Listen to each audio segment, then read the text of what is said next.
What's up guys, Justin Morgan here, Carved Up Vegan Muscle, and it's been a while since I made a video. But I got a really good question in this week, and somebody asked me, do I think that strength equals size?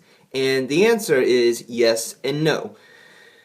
For instance, if someone in the squat, say, squats 100 pounds, or 100 kilos, either way, and they increase that number to 200, that is going to be a better stimulus for muscle growth. The 200 is going to be a better stimulus for muscle growth than the 100. More muscle fibers will be recruited, more overall work will be done.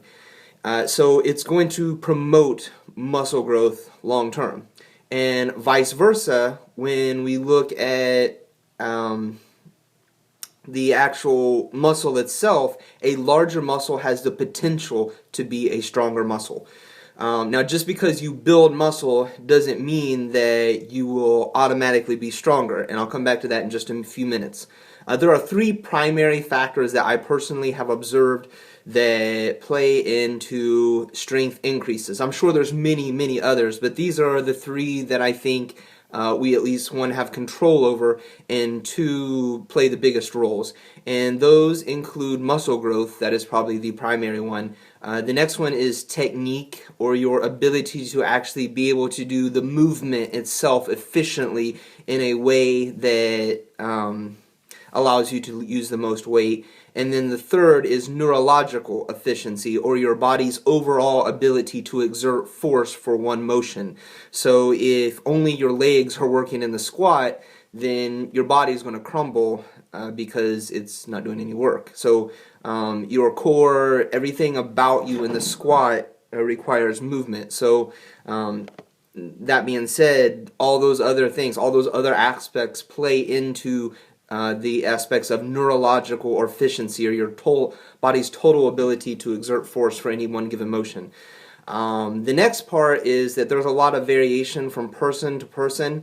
If we're looking at the strength equals size, one person may add, say, a pound of muscle, and as a result they add 100 pounds to their squat.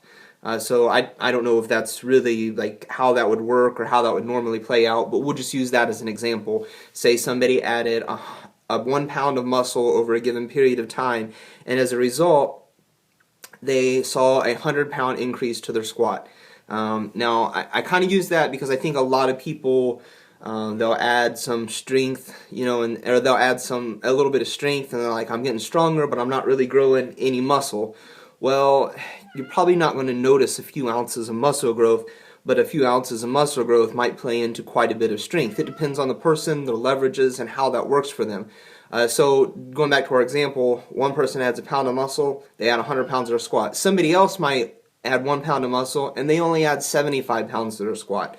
So you can see that there's differences in leverages, there's differences in how that will actually carry out from person to person. There's no hard and fast rule on that. Human beings in general are not hard and fast rule type things. We're a living, breathing organism, and from day to day we see different variations and changes in each of us. So it's one reason I really prefer RPE based training, or rate of perceived exertion, but that's for another video. Now lastly, the thing I wanted to talk about that I kind of alluded to earlier was that there are differences in how we can actually measure strength. So back 4 months ago or so, I was posting videos of like my 10 and 12 rep maxes. So I squatted, I think the last squat I did was 315 for a set of 10, and that was at like an RPE of 8. So that wasn't even really a max, that was just 315 pounds for a set of 10. Now I'm getting ready to compete just 1 week from today at a USAPL meet in Columbus, Ohio. And I'm primarily, for the last like 6 weeks or so, only been doing sets of 1, 2, 3 at most. And to load up the bar with just the bar for 10 or 12 reps would probably be like really taxing to me, because I'm not accustomed to training in that rep range. I'm only accustomed currently to doing sets of 1, 2, and 3. Whereas I think I just uploaded a video where I squatted 5 plates. That's 495 pounds. five 45-pound plates on each side, plus the 45-pound bar. So that's 495 pounds total, 225 kilos. So that was a really good lift for me. If I loaded that up 4 months ago when I was doing sets of 10 and 12 and tried to do it, that would have buried me underneath the bar, and I wouldn't have been able to stand back up with it because I wasn't strong enough at that time to do that. So I'm just using that as an example to show that there are different ways that we could potentially measure strength. Now, some people train all of those variables at once, and I think that's also a fine way to do it. It's not as easily measured if you are being objective about how you measure training volumes and things like that. I don't think it's as ideal for training in absolute maximum capacity sports like powerlifting, but there are aspects of like strongman, which I also train and compete in, that would play a big role because you're expected to do a maximal effort type lift over and over again for 60 seconds. Either 60 or 90 are kind of the norms. Usually 60 is probably the more popular for amateur strongman at least. So maybe you're expected to do a yoke over a given period of length of time. We use feet, so maybe you're expected to go 50 feet and just do it as quickly as possible. And it depends, obviously it's going to range from person to person on how long it takes you to do that, but you're going to be expected to pick up a heavy load and carry it. So that's a heavy weight. Usually for my weight class, a normal weight would be like 700 pounds. You pick up 700 pounds, that would be like 315, 320 kilos, something like that.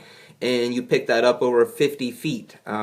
So that's pretty heavy, and it's given over a longer period of time. Now also the other would be specific time lengths. So like you pick up a log, or we'd say like 250 pounds or something like that's a normal weight for my weight class, which is 105 kilos, 231 pounds, and you say you do as many reps as possible with that weight. So 250 pounds.